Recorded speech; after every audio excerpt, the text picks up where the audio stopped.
তিনটি dangerous setting যেটা হ্যাকাররা ব্যবহার করে আপনার ফোনের ওটিপি, পাসওয়ার্ড এবং ব্যাংক অ্যাক্সেস নিয়ে থাকে। সাধারণত এই সেটিংগুলো যদি আপনি টাইট করতে পারেন, পারফেক্টভাবে নিজের কন্ট্রোলে নিতে পারেন, তাহলে আপনি অনেক বেশি সিকিউর থাকবেন এবং আপনার ব্যাংক অ্যাকাউন্ট অনেক বেশি সুরক্ষিত থাকবে। সেটাই আজকের ভিডিওতে আমি স্টেপ বাই স্টেপ ধরে ধরে সেটা দেখাবো। আপনি সেগুলো ফলো করে নিজেও আপনার ফোনে সেই সেটিংগুলো করে নিতে পারবেন। তো চলুন শুরু করি। তো প্রথম সেটিংয়ের জন্য আপনি আপনার ফোনে যে সেটিং আছে সেখানে যাবেন। যাওয়ার পর উপরে যে সার্চ রয়েছে এই জায়গাটায় লিখে দেবেন অ্যাসেসিবিলিটি।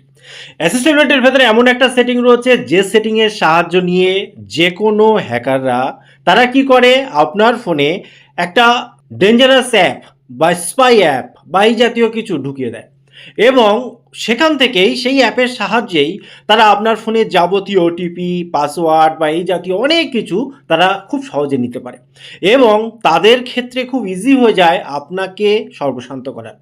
কাজে আমরা আগে দেখব সেই জায়গাটা এবং যদি কিছু থাকে সেগুলোকে ইমিডিয়েটলি নষ্ট করব এবং ভবিষ্যতে যাতে এটা না হয় আপনার সাথে সেই ব্যাপারটা দেখব।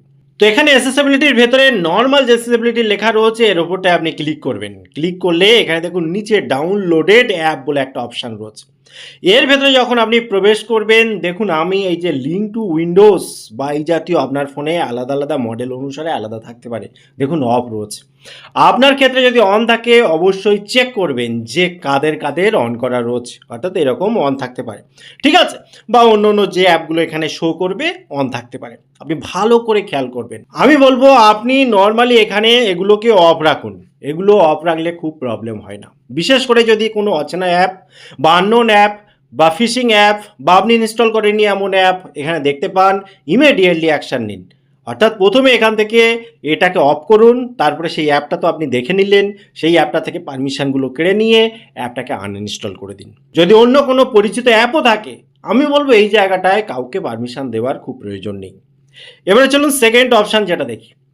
দেখুন আমরা আমাদের ফোনের টাইট সিকিউরিটি রেখেছি, প্রাইভেসি কন্ট্রোল করেছি, বাট আপনি খেয়াল করে দেখেছেন যখন কোনো ওটিপি আসে বা ব্যাংক রিলেটেড কোনো কিছু আসে এরকম স্ক্রিনের উপরে শো হয়ে যায়। কাজেই সমস্যাটা কি হয়, ধরুন আপনার ফোনটা কেউ নিয়ে নিল বা চুরি হয়ে গেল বা ইচ্ছাকৃত আপনার ফোনটাকে কন্ট্রোলে নিয়ে নিল। এবারে হচ্ছে এটা কি আপনার লক রয়েছে, সব কিছু রয়েছে, কিন্তু তারা যে অ্যাক্সেসটা পেতে চাইছে, যে ওটিপিটা পেতে চাইছে, যা কিছু পেতে চাইছে স্ক্রিনে যদি ভেসে ওঠে এবং সহজে দেখা যায় তাহলে তো তাদের উদ্দেশ্যটা পূরণ হয়ে গেল।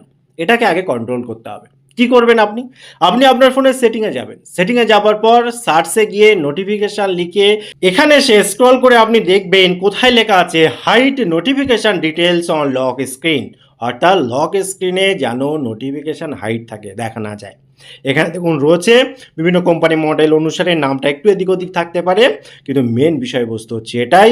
এটাকে অন করে দিলে লক স্ক্রিনের কোনো নোটিফিকেশান, অর্থাৎ ওই যে পার্টিকুলার ওটিপি, পাসওয়ার্ড, সংখ্যা ইত্যাদি ইত্যাদি যেগুলো ভেসে ওঠে সেগুলো আর ভেসে উঠবে না, আপনি সুরক্ষিত থাকবেন। এটা অবশ্যই অন করবেন। এবং তারপরে বলি দেখুন এখানে আপনাকে মনে রাখতে হবে আপনার যে সবথেকে ইম্পর্টেন্ট অ্যাপগুলো, বিশেষ করে ব্যাংকিং অ্যাপগুলো, সেগুলো নর্মাল এরকমভাবে ফেলে রাখা চলবে না। এগুলো ফেলে রাখা কোনোভাবেই সিকিউর নয় বা উচিতও নয়। আপনি যে কাজটা করবেন আপনি আপনার ফোনের সেটিংয়ে যাবেন, যাওয়ার পর স্ক্রল করে নিচে এসে প্রাইভেসি অ্যান্ড সিকিউরিটি বা সিকিউরিটি অ্যান্ড প্রাইভেসির ভেতরে যাবেন। এবার বিভিন্ন কোম্পানি মডেল অনুসারে আলাদা থাকতে পারে। মেন বিষয় হচ্ছে এখানে দেখুন লেখা রয়েছে অ্যাপ লক, অবশ্যই আপনি এটা এনেবল করবেন। বিশেষ করে সেই সমস্ত অ্যাপে অ্যাপ লক অবশ্যই লাগাবেন যেটা আপনার প্রয়োজন, এখান থেকে খুঁজে খুঁজে বার করতে পারেন, কিংবা উপরে সার্চে গিয়ে আপনি সেই যেটা আপনার প্রয়োজন, ধরুন গুগল পে, ফোনপে বা আপনি যে ব্যাংকিং যে অ্যাপগুলো রয়েছে সেইগুলো, এই জাতীয় অ্যাপগুলোকে আপনি অবশ্যই অ্যাপ লকের মধ্যে নিয়ে আসবেন, ঠিক আছে। এখানে লক সেকশনে আসলে দেখতে পাবেন কাদের কাদের আপনি লক করেছেন। সুবিধা কি? সুবিধা হচ্ছে যখন এটা অন করে দিলেন তখন ডাইরেক্ট কিন্তু ওই অ্যাপটাকে আর খোলা যাবে না। ওই অ্যাপটা খুলতে গেলে আপনাকে আলাদাভাবে পারমিশন লাগবে এবং সেই পারমিশন আপনি আগে থেকে সিলেক্ট করে দিতে পারেন। আপনার ফোনে যে লক সিস্টেম রয়েছে সেটা কাজ করবে, সেটা ফিঙ্গারপ্রিন্ট হতে পারে, পাসওয়ার্ড বা অন্যান্য লক। তো এই তিনটে যদি আপনি ঠিকঠাকভাবে করতে পারেন এবং মাঝে মাঝে চেক করতে পারেন যে সব ঠিকঠাক আছে কিনা, এবং অবশ্যই প্লে প্রোটেক্ট একবার করে চেক করে নেবেন প্লে স্টোরে গিয়ে যে হার্মফুল অ্যাপ, ডেঞ্জারাস অ্যাপ কিছু আপনার ফোনে বর্তমানে নেই তো। এগুলো যদি ঠিকঠাকভাবে করে নিতে পারেন আপনি অনেক বেশি সিকিউর থাকবেন। আবার দেখা হয় পরবর্তী ভিডিওতে, ততক্ষণ ভালো থাকুন, সুস্থ থাকুন, বাই বাই।